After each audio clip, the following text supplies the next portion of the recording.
কুষ্টিয়ার মিরপুরে বীর মুক্তিযোদ্ধা, সাবেক সংসদ সদস্য ও বিএনপির জাতীয় নির্বাহী কমিটির অন্যতম সদস্য অধ্যাপক শহীদুল ইসলামের নির্দেশে উপজেলার ১২৬টি ওয়ার্ডে একযোগে ধানের শীষের মিছিল অনুষ্ঠিত হয়েছে।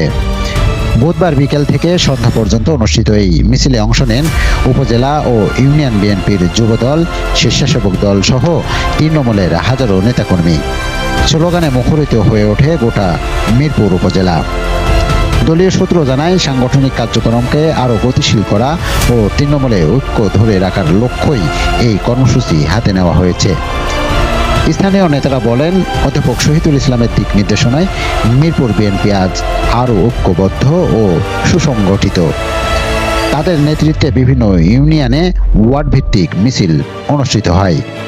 অধ্যাপক শহীদুল ইসলাম বলেন, আগামী জাতীয় নির্বাচনে ধানের শীষের বিজয় নিশ্চিত করতে তৃণমূল নিয়মিত মিছিল, উঠান বৈঠক ও কর্মী সভা চলবে।